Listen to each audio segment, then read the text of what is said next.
හරි පුතේ පොඩ්ඩක් ප්‍රශ්නෙට යන්න කලින් ප්‍රශ්නෙට අදාළව පුංචි පැහැදිලි කිරීමක් කරන්න.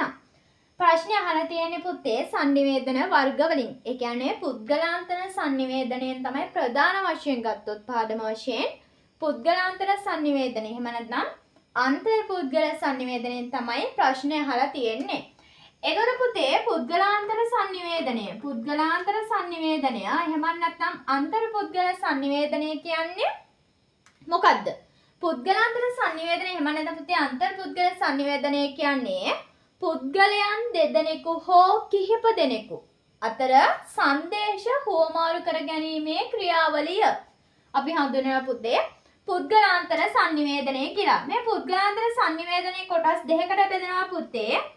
අභිමුඛ පුද්ගලාන්තර sannivedana සහ අනභිමුඛ පුද්ගලාන්තර sannivedana කියලා. අභිමුඛ පුද්ගලාන්තර sannivedana කියන්නේ පුතේ පුද්ගලයන් දෙදෙනෙකු මුහුණට මුහුණලා sannivedanaයේ යෙදීම අපි හඳුන්වනවා අභිමුඛ පුද්ගලාන්තර sannivedana කියලා. අනභිමුඛ පුද්ගලාන්තර sannivedana කියන්නේ පුතේ තාක්ෂණික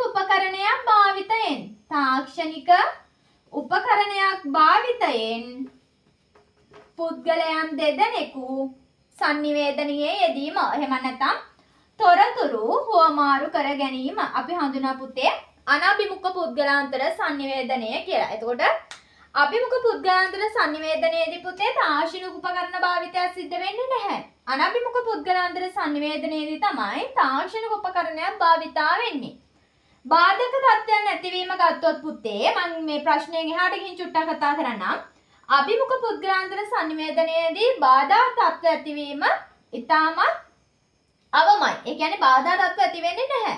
නමුත් අනභිමුඛ පුද්ගලාන්තර sannivedanaයේදී අභිමුඛ පුද්ගලාන්තර sannivedanaයට සාපේක්ෂව බාධා තත්ත්ව ඇතිවීම වැඩි ඉහළයි. ඒකට හේතුව තමයි තාක්ෂණික උපකරණ භාවිතා කරලා තමයි අනභිමුඛ පුද්ගලාන්තර sannivedanaය යෙදෙන්නේ. හරිද?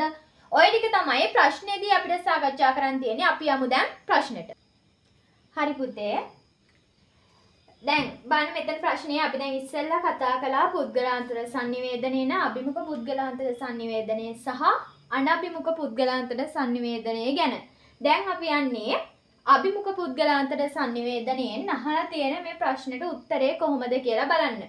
බලන්න අභිමුඛ පුද්ගලාන්තර sannivedanaය යනු. එතකොට මම ඉස්සෙල්ලා කිව්වා අභිමුඛ පුද්ගලාන්තර sannivedanaයක් කියන්නේ පුද්ගලයෝ දෙදෙනෙකු මුහුණට මුහුණලා සිදු කරන sannivedanය. එතකොට පුතේ ඒ sannivedanaයේදී තාක්ෂණික උපකරණ භාවිතය සිද්ධ වෙන්නේ නැහැ අභිමුඛ පුද්ගලාන්තර sannivedanaයේදී. බලමු උත්තර. දැන් පළවෙනි උත්තරයෙන් බලන්න තාක්ෂණික උපකරණ ඔන්න ඉතුරු ටික කියව ගන්න ඕනෙත් නැහැ. තාක්ෂණික උපකරණ කියලා තියෙනවා නම් ඒ උත්තරේ ගැලපෙන්නේ නැහැ. දෙවෙනි උත්තරයට යන්න ඕනෑම ප්‍රදේශයක සිට තොරතුරු හුවමාරු කර ගැනීමේ හැකියාව. මෙතන මෙන්න මේ උත්තරයෙන් වැරදි කියලා අල්ලගන්න තියෙන එකම තැන පුතේ මේ ඕනෑම ප්‍රදේශයක සිට කියලා කිව්වොත් ඒක අභිමුඛ පුද්ගලාන්තර sannivedanayට අයත් වෙන්නේ නැහැ. තුන්වෙනි උත්තරය බලන්න අන්තර්ජාල සේවාවන් ඔස්සේ තොරතුරු හුවමාරුව. එතකොට අන්තර්ජාල සේවාවන් ඔස්සේ තොරතුරු හුවමාරු කරනවා නම් මේ කියන්නේ අතත්ත්ව sannivedanaya ගැන. එහෙනම් ඒ උත්තරේ එන්නේත් නැහැ. බලන්න හතරවෙනි උත්තරේ පුද්ගලයන් දෙදෙනෙකු මුහුණට මුහුණලා සජීවීව sannivedanaයේ යෙදීම. පුද්ගලයෝ දෙන්නෙක් මුහුණට මුහුණලා සජීවීව ඉඳගෙන sannivedanaya කිරීමලු අභිමුඛ පුද්ගලාන්තර sannivedanaya කියන්නේ. එහෙම වුණොත් ඒ උත්තරය තමයි පුතේ අපිට නිවැරදි උත්තරයේ විදිහට ගන්න පුළුවන්. බලමු පස්වෙනි උත්තරය අයින් කරන්න පුළුවන් කියලා.